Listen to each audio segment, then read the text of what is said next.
Vamos discorrer nesse estudo sobre o tema Cristologia.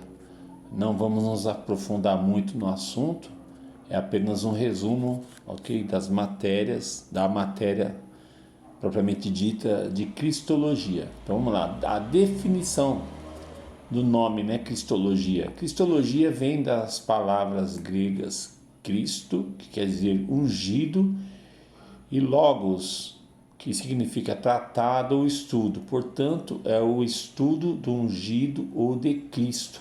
Doutrina de Cristo. Doutrina de ungido. Cristo é um nome que significa ungido.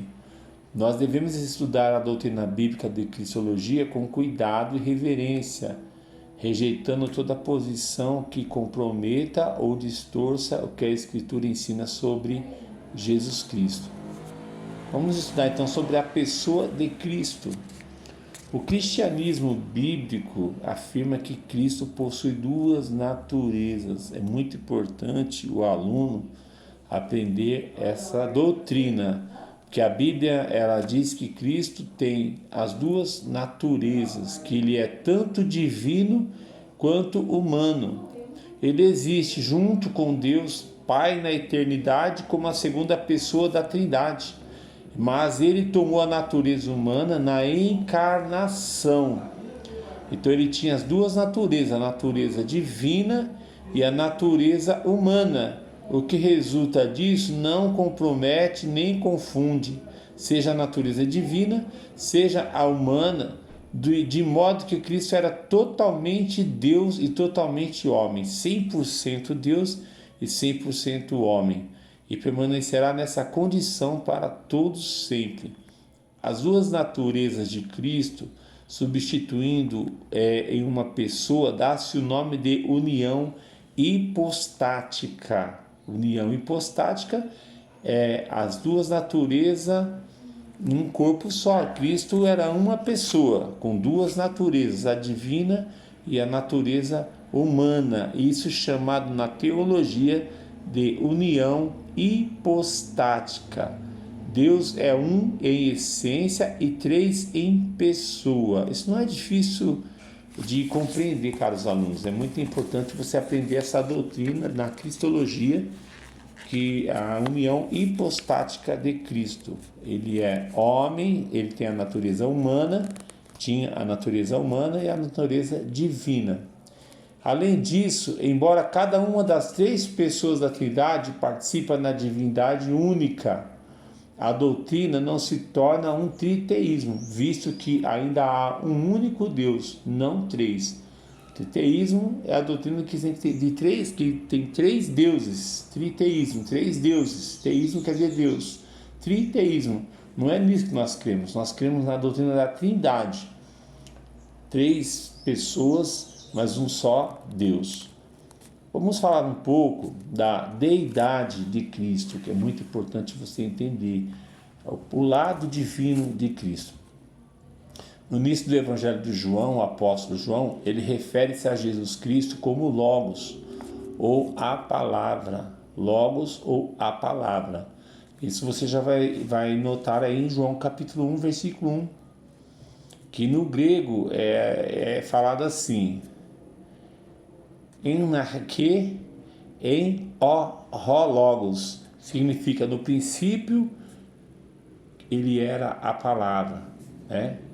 No princípio era a palavra, e a palavra era Deus, e a palavra estava com Deus. Está escrito em João 1:1, provando assim a deidade de Cristo. O versículo 1 desse capítulo 1 de João, o versículo 1, que começa afirmando a pré-existência de Cristo. A palavra enarque, ou arque, que significa, enarque significa no princípio.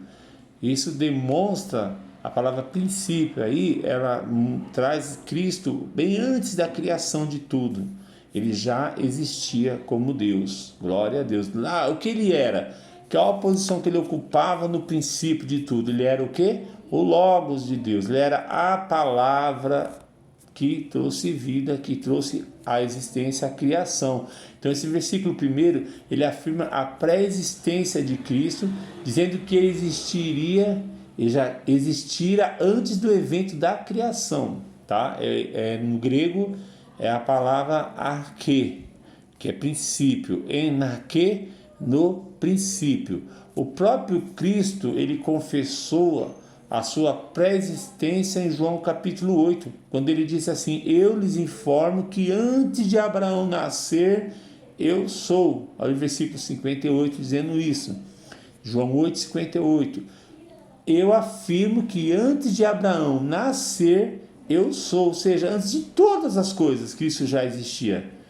A palavra Deus, que é Theos, nesse verso se refere ao Pai. E a palavra estava com Deus indica que Cristo não é idêntico ao Pai em termos de sua pessoalidade.